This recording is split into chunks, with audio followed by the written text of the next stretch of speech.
All right, happy Friday evening, everybody. Chief Meteorologist Bill Bellis on the heels of what's going to be at least a busy start to the weekend. And Mother Nature didn't mess around today, or at least last night. We actually had some measurable rain. Almost an inch of rain fell up in Mount Charleston. And despite the cloud cover, notice the flow coming at us from the south. So that was enough to get temperatures still into the 70s out there. Normal high for this time of the year is 68. There's the 0.82 inches of rain.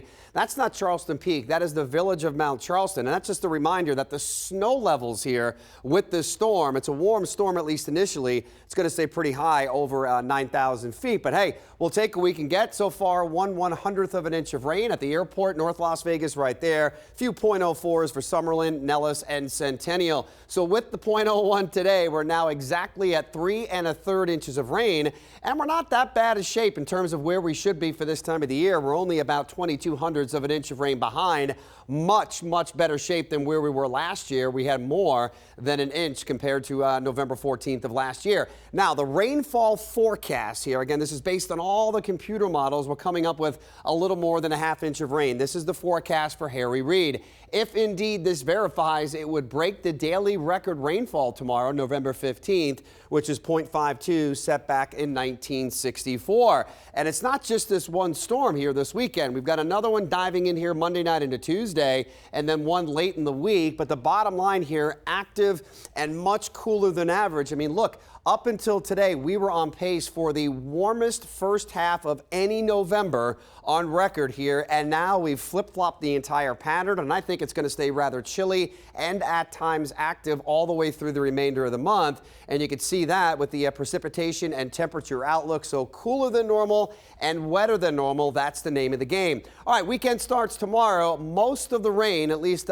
based on what we're seeing with the latest computer model runs, start to come in about midday. So I think our daytime high tomorrow, confident that is, that we should reach that by midday. And once the showers come at us wave after wave, it's not going to be a washout. There'll be dry periods in between these waves, but temperatures will go backwards late in the afternoon from about the mid 60s at noon into the high 50s and low 60s as we get into the afternoon hours. So if you've got late night plans tonight, not much on the radar just yet, but look at the entire area filling in here across Southern California and especially Los Angeles with some showers eventually coming up towards San Diego and Los Angeles. So again, the hour by hour forecast, looking at an isolated shower overnight, a lot like last night. The coverage very spotty. And as that low, that cutoff low gets closer and closer, we'll bring the rain in, especially west of Las Vegas until about 10, 11 o'clock. Then we'll get the wave. At least the first one comes in late morning, early afternoon. We'll have a little dry slot there. And then later Saturday evening,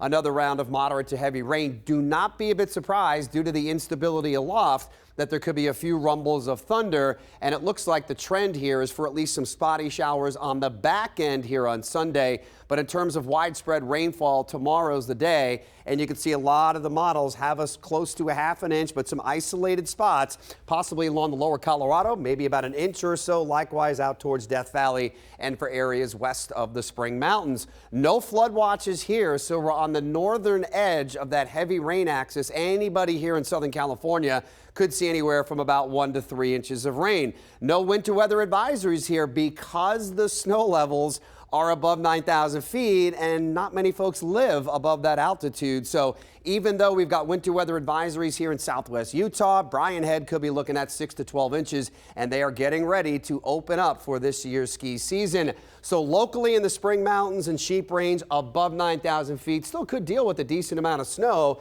4 to 8 inches. And then that second system Monday into Tuesday, snow levels will be down around 7,000 feet with about 2 to 4 inches of snow. So the forecast for tonight, we're down to 60, isolated showers, and then the best chance of rain coming in close to midday in terms of widespread rain. But we go from 60 to 65. That's as warm as we're going to get for the next 10 days. So we're looking at a 30% chance of showers after the rain tomorrow, 60% Monday night into Tuesday. The 60s turn into the 50s for highs Tuesday and Wednesday. In fact, the last time we had a high in the 50s, you have to go all the way back to April the 2nd. And a third system late next week, and it looks like daytime highs will stay in the 60s. Nights will be in the mid 40s.